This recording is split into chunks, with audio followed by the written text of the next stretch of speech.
Hi friends, इस video में हम पद्म पुरस्कार जो दिए गए भारत सरकार के द्वारा उनके बारे में बात करेंगे।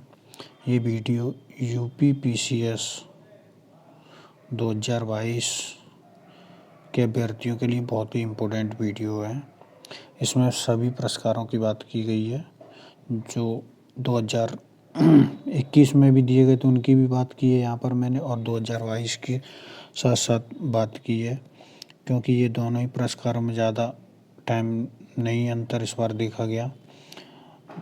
जब 2021 के पुरस्कार जो है नवंबर 2021 में प्रदान किए गए थे, तो वहीं जो 2022 के पुरस्कार हैं वो जनवरी 2022 में प्रदान किए गए। तो इस तरीके से इनमें दोनों में ज़्यादा अंतर नहीं है, तो इसलिए हम दोनों की बात करेंगे। तो सबसे पहले हम बात करते हैं यहाँ पर जो पद्म पुरस्कार हैं उनके बारे में थोड़ी सी जानकारी यहाँ पर मैंने दी है। जैसे यहाँ पर देखो, पद्म पुरस्कारों का जो सिलेक्शन प्रोसेस होता है वो केंद्रीय गृह मंत्रालय की आधिकारिक वेबसाइट के मुताबिक यहाँ पर 1954 में ये पद्म पुरस्कार शुरू किए गए। इसमें पद्म भूषण, पद्म विभूषण, पद्म भूषण और पद्म श्री 3 पुरस्कार जो है काम में उत्कृष्टता के आधार पर दिए जाते हैं। कौन कौन से क्षेत्र में? कला, साहित्य, शिक्षा, विज्ञान, इंजीनियरिंग, सार्वजनिक मामले और सामाजिक कार्य, चिकित्सा, सिविल सेवा, व्यापार एवं उद्योग समेत इन क्षेत्रों में विशिष्ट कार्य के लिए दिए जाते हैं। इनमें वैसे तो किसी प्रकार का भेदभाव नहीं किया जाता है लिंग के आधार पर या फिर और किसी प्रकार का, परंतु एक विभेद है कि ये सरकारी कर्मचारियों को सेवा काल में रहते हुए नहीं दिए जाते हैं। यानी कि जो गवर्नमेंट एम्प्लॉय होते हैं वो अपने सेवा काल में नहीं दिए जाते, जब रिटायर हो जाए तो उनको दिया जाए, वो एक अलग बात है। उसके बाद यहाँ पर ये पुरस्कार भारत सरकार द्वारा प्रतिवर्ष प्रदान किए जाते हैं नागरिकों को असाधारण कार्यों के लिए। ये विदेशियों को भी दिए जा सकते हैं, जैसा कि अभी आप देखोगे। 1954 में इनकी शुरुआत हुई थी, उसके बाद 1978 में इनको बंद कर दिया गया। 1978 से ये थोड़े समय के लिए, लगभग 1 वर्ष के लिए बंद रहे थे। फिर 1979 में इनको फिर से शुरू किया गया और फिर 1993 में फिर से बंद किए गए और 1997 में फिर से ये चालू होते। इसलिए संक्षिप्त 2 बार रुकावटें इसमें देखी गई हैं और गणतंत्र दिवस के अवसर पर इनको दिया जाता है। घोषणा इनकी गणतंत्र दिवस के अवसर पर की जाती है। ठीक है, तो इस तरीके से अब देखते हैं यहाँ पर कि जो 2022 के पद्म पुरस्कार दिए गए हैं वो किन लोगों को दिए गए हैं। तो यहाँ पर 128 कुल लोगों को पद्म पुरस्कार दिए गए, जिनमें पद्म विभूषण की बात करें तो 4 लोगों को पद्म विभूषण, 17 लोगों को पद्म भूषण और 107 लोगों को पद्म श्री सम्मान से सम्मानित किया गया है।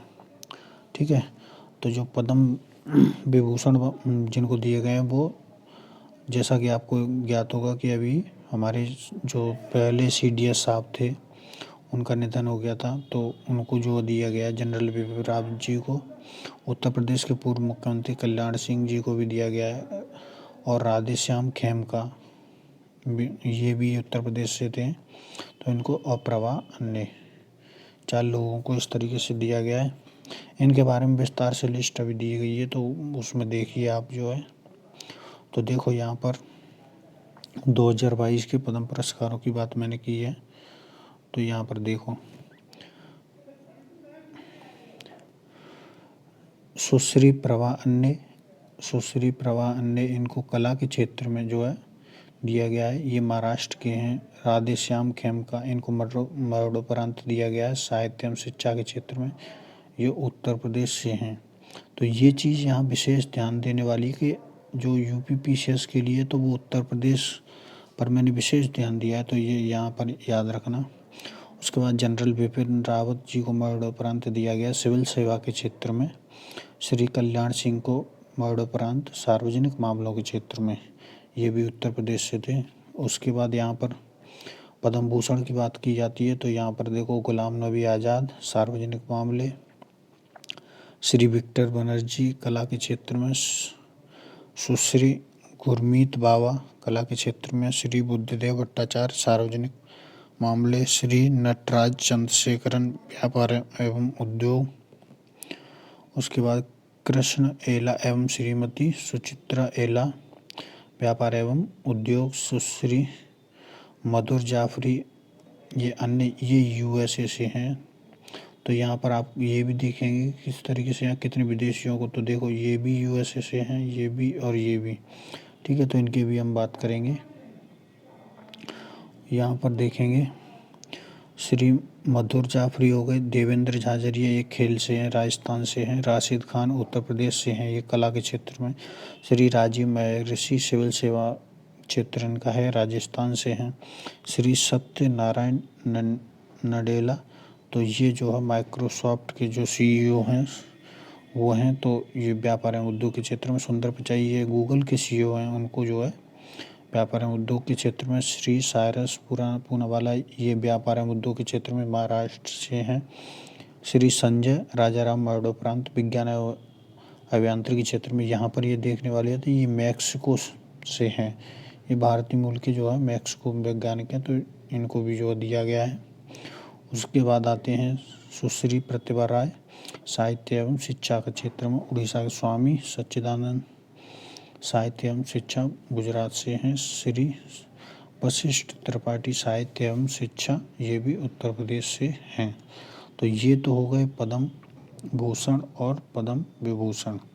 उसके बाद पद्मश्री, तो यहाँ पर मैंने पद्मश्री केवल उत्तर प्रदेश के स्टूडेंट को ध्यान में रखते हुए ये वीडियो बनाया, इसलिए पद्मश्री केवल उत्तर प्रदेश के ही पूछे जा सकते हैं, इसलिए उनके लिए यहाँ पर लिखे हुए हैं। तो सुश्री कमलिनी अस्थाना, सुश्री नलिनी अस्थाना ये भी कला के क्षेत्र में उत्तर प्रदेश से हैं, ठीक है। तो यहाँ पर आगे बढ़ते हैं। उसके बाद श्री शिवनाथ मिश्रा कला के क्षेत्र से हैं, श्री शशिराम कला के क्षेत्र से हैं, श्री सेठपाल सिंह कृषि के क्षेत्र से हैं, सुश्री विद्या बिंदु सिंह साहित्य एवं शिक्षा के क्षेत्र से हैं, श्री शिवानंद योगा के क्षेत्र में है, श्री अजय कुमार सोनकर विज्ञान एवं प्रौद्योगिकी क्षेत्र में है, सुश्री अजिता श्रीवास्तव कला के क्षेत्र में, डॉक्टर कमलाकर त्रिपाठी चिकित्सा के क्षेत्र में है। तो ये सभी उत्तर प्रदेश के मैंने यहाँ पर लिस्ट दे रखी है। इनकी पीडीएफ भी आपको हमारे टेलीग्राम चैनल पर मिल जाएगी, जिसमें आपको यहाँ पर जो छोटे दिख रहे हैं वहाँ पर आपको साफ साफ जो है सभी दिखेंगे। उसके साथ साथ मैंने यहाँ पर 2021 में जो दिए गए हैं उनके भी नाम यहाँ पर सम्मिलित किए हैं, तो उनको भी देख लीजिए, क्योंकि देखो विशेष रूप से यहाँ पर आपको पद्म भूषण तो दोनों ही वर्षों के याद रखने ही रखने हैं, नाम और किस क्षेत्र में दिए गए हैं और वो किस राज्य से हैं। उसके अलावा जो भी एग्ज़ाम आप दे रहे हैं जैसे यूपीपीसीएस वाले, तो उनको उत्तर प्रदेश के जो हैं उनको प्रमुख रूप से याद रखना है, और पद्म भूषण पर भी एक दो बार नज़र डाल लेनी है, जिससे यहाँ से भी अगर क्वेश्चन बनता है तो वो आपका न छूटे, ठीक है। तो यहाँ पर इनको भी हम देख लेते हैं एक बार जो है। तो पद्म विभूषण दिए गए, तो ये शिंजो अबे जापान के पूर्व प्रधानमंत्री हैं, लोक कार्य के लिए इनको दिया गया है। एसपी बालासुब्रमण्यम मरणोपरांत दिया गया इनको कला के क्षेत्र में, तमिलनाडु से हैं। बेले मोपन्ना हेगड़े चिकित्सा के क्षेत्र में, कर्नाटक के हैं। नरेंद्र सिंह कंपानी मरणोपरांत विज्ञान एवं इंजीनियरिंग के क्षेत्र में, अमेरिका से हैं ये। उसके अलावा मौलाना वहीदुद्दीन खान अध्यात्मवाद के क्षेत्र में, दिल्ली से हैं ये। उसके अलावा बीवी लाल इनको पुरातत्व के क्षेत्र में दिया गया है, सुदर्शन साहू कला के क्षेत्र में। उसके बाद यहाँ पर पद्म भूषणों की बात की गई है। सुश्री कृष्णन नायर शांत कुमारी चित्र कला के क्षेत्र में है, तरुण गोगोई लोकार के क्षेत्र में है, ये असम के सीएम भी रहे हैं। चंद्रशेखर कंबरा साहित्य शिक्षा के क्षेत्र में, सुश्री सुमित्रा महाजन देखो जो लोकसभा स्पीकर हमारी रही हैं, ये उनको दिया गया था, ये मध्य प्रदेश से लोकसभा इनको लोक कार्य के लिए इनको दिया गया है। उसके अलावा श्री नृपेंद्र मिश्र सिविल सेवा के क्षेत्र में, रामविलास पासवान लोक एवं कार्य ये जो है कैबिनेट मंत्री थे। केशुभाई पटेल ये लोक लोक कार्य के लिए इनको दिया गया है। कल्वी सादिक मरणोपरांत अध्यात्मवाद के क्षेत्र में रजनीकांत देवी श्रॉफ, व्यापार एवं उद्योग के क्षेत्र में तरलोचन सिंह, लोक कार्य के क्षेत्र में। उसके अलावा उत्तर प्रदेश के जो पद्मश्री दिए गए हैं वो यहाँ पर मैंने लिखे हैं, जैसे गुलफाम अहमद, जगदीश चौधरी मरणोपरांत सामाजिक कार्य के क्षेत्र में, अशोक कुमार साहू चिकित्सा के क्षेत्र में, और राम यत्र शुक्ला साहित्य और शिक्षा के क्षेत्र में, श्री चंद्रशेखर सिंह अन्य जैसे कृषि कार्य के क्षेत्र में, श्रीमती सुधा हरिनारायण खेल के क्षेत्र में, और श्रीमती उषा यादव साहित्य और शिक्षा के क्षेत्र में। ये उत्तर प्रदेश से दिए गए हैं। तो ये यूपीपीसीएस के छात्रों के लिए बहुत इम्पोर्टेंट वीडियो होने वाला है। तो इसमें आपको पीडीएफ मिल जाएगी, उसमें से इनको जो है लिख लीजिएगा, 1-2 बार जो है इनको रिवाइज कर लीजिए, जिससे जो है आपको जब एग्ज़ाम में कोई प्रश्न बने तो उससे आसानी से आप टिक कर पाएँ। ठीक है, इसी तरीके से वीडियो और भी आते रहेंगे हमारे यूपीपीसीएस से संबंधित। विशेष रूप से हम पीसीएस 2022 प्री को टारगेट करके जो है ये सीरीज चला रहे हैं। तो जितने भी छात्र हैं जो यूपीपीसीएस से संबंधित करंट चाहते हैं तो वो हमारे इस चैनल से जुड़ करके अपनी करंट को दुरुस्त कर सकते हैं। पूरी एक सीरीज के माध्यम से हम चला रहे हैं इसको। आपको पूरी करंट जो है यूपीपीसीएस प्री से पहले इस चैनल पर